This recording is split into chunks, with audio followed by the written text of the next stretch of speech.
returned for day 2 of my little look at Christmas specials. Well, as I showed you yesterday, today I'm looking at the Hanna Barbera classic, Christmas Comes to PacLand. Stop laughing, it is a classic.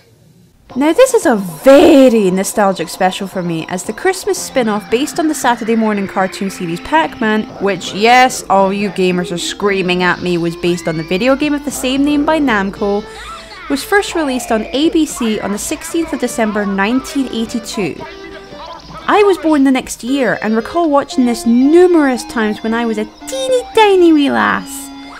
I wasn't introduced to the video game until I was a little bit older, but as the years passed and I started developing an interest in video games, I always look back at this special and wonder to myself, why was this particular game chosen to be the subject of not only a TV show, but to have its own Christmas special? Well, we're about to find out, so gather up those power pellets. It's Pac-Man! What other puns am I going to use? And let's cozy down to watch Christmas Comes to PacLand.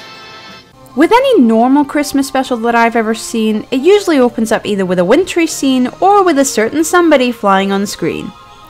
Of course, we're lucky enough to get the latter. Rudolph, Dancer, put the pedal to the metal, fellas. We've got a whole planet to cover and only a few hours to do it. And right off the bat here, we get something very interesting. Santa has a computer system on his sleigh. Or I'd never get the job done on time.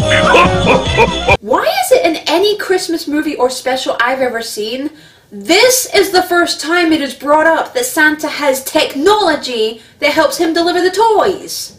I mean, if you think about it, it's pretty rare in most of the famous Christmas movies a lot of us have seen for Santa to have this sort of equipment helping him. Yet in 1982, it was acceptable! I can't believe this special has already caused me to overthink, and we've only seen 27 seconds of it! We then move away from Santa for the time being to be introduced to our main characters, the Pac family. Pac-Man, Ms. Pac-Man, Never wanted to give up her independence, was she?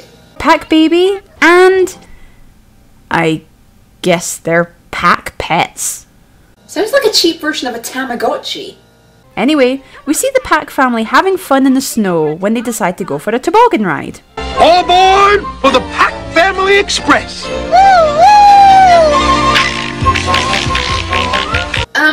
Pac-Man? Yeah, there's something wrong with your dog. That's not normal. Go to a vet. Ignoring his pet's obvious cry for help, we see the other characters always associated with our protagonist, the Ghost Monsters. Inky, Blinky, Pinky, Sue and Clyde. And yes, it does sound as though these last two were ripped off from a gangster movie. Hold it! I think I heard something! You heard something, all right. The sound of rattling ghost brains. Sound like it too. So, what do you think the main focus of this film is, other than the obvious cliche of the protagonist saving Santa and or Christmas? Chomp 'em! Chomp 'em! Chomp us! Prepare to be chomped. Yeah, get used to it. It happens a lot. And yes, it is clever and a little cute how they managed to bring in the original premise from the video game and turn it into animation. But when you're constantly showing chomping after chomping after chomping, people do tend to get a tad sick of it.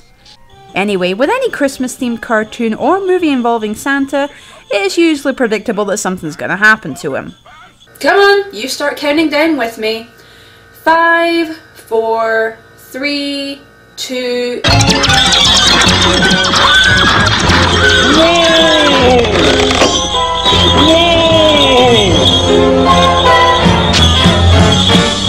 Hey! I wasn't finished counting yet! Oh.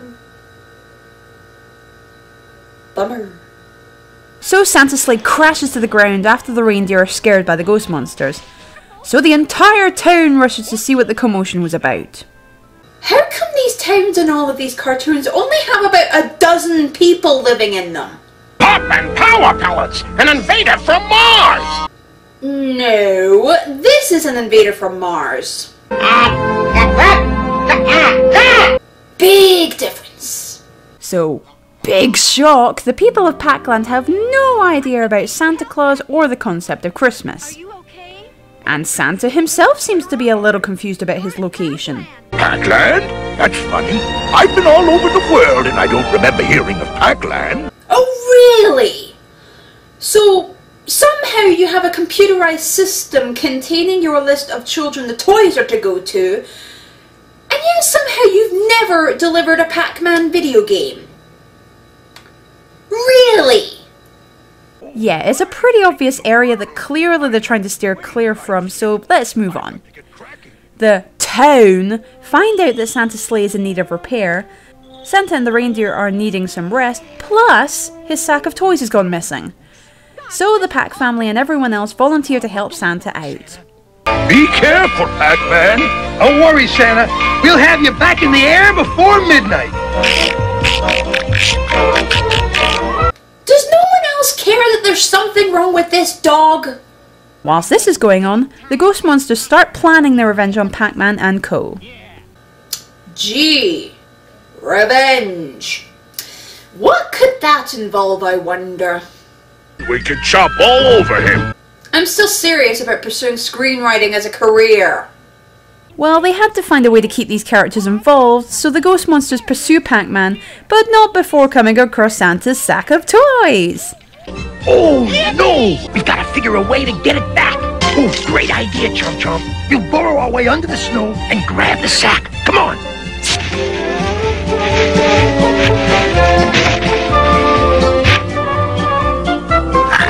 Aw, they still didn't make that left turn at Albuquerque. So, commence chase sequence ending in the obvious. Oh! Whoa, whoa, whoa, whoa, whoa, whoa! I am calling severe shenanigans here. Isn't this what usually happens to Pac-Man when the ghosts get him? Case closed, moving on. So, whilst Pac-Man attempts to make his way home, we see the sleigh is being repaired and Santa and the reindeers are being well cared for by Miss Pac-Man. Then, suddenly... Hey honey, you like Paxicles? So now we have a repaired sleigh, Santa's feeling better, the toys are back, and the reindeers are coping. So Christmas is... Too late. How? Sorry, but a man who can fly around the world delivering presents to every single child in one night can't bend the laws of time and space to go back and save Christmas? You see my confusion. Luckily though, Pac-Man comes up with an idea. Santa, get your sleigh and reindeer and follow me!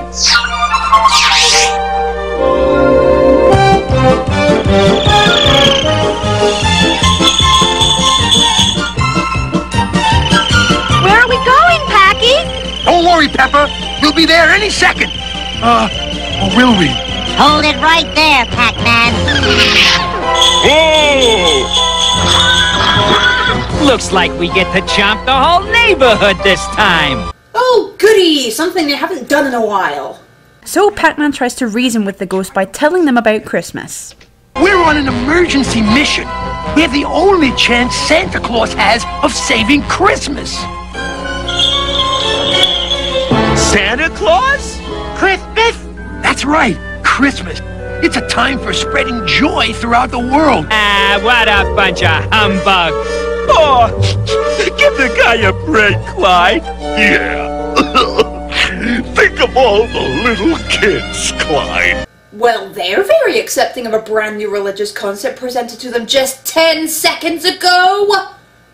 So after the ghost let them past, Pac-Man takes the gang to the power pellet forest so that the reindeer can fill up on these tasty treats and gain their energy back. The plan works and Santa takes off into the sky to deliver the toys to the children.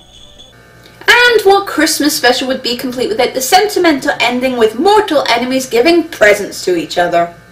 But I thought we weren't going to jump them tonight. Well, we changed our minds, didn't we? Can you give me a present and stop trying to chomp them? We get it already! Pinky? Blinky? Clyde? Sue? And so the Christmas Pac-Man special ends with Santa giving a very cheesy pun-filled Merry Christmas. And that was Christmas Comes to PacLand, and despite my comments, I really do love this special. I mean, it is extremely cheesy and more focused on really young kids, but since this was one of the very first Christmas specials I ever saw as a very wee lass, I am sentimental and nostalgic towards this one and try to catch it whenever I can. Of all the video games Hanna Barbera could have chosen to make a TV show or a Christmas special about, for me, this wouldn't be my first choice if I wasn't already aware of the cartoon. But since I am, I do hold it close to my heart. The message is still one I appreciate to this day, and it is a widespread one amongst all the Christmas specials out there. Spend this time of year with the ones you love and have goodwill towards your fellow man. So if you haven't seen this cartoon, I do suggest you go watch it. You can usually find it being played on Boomerang every December or online. Whatever your source, I say give Christmas Comes to PacLand a spot in your Christmas viewing. So yes, I can critique some of the specials I love, so what's in store for tomorrow, I hear you ask? Why, it's this little British treat right here. So please join me tomorrow for the next episode. Curly head dolls.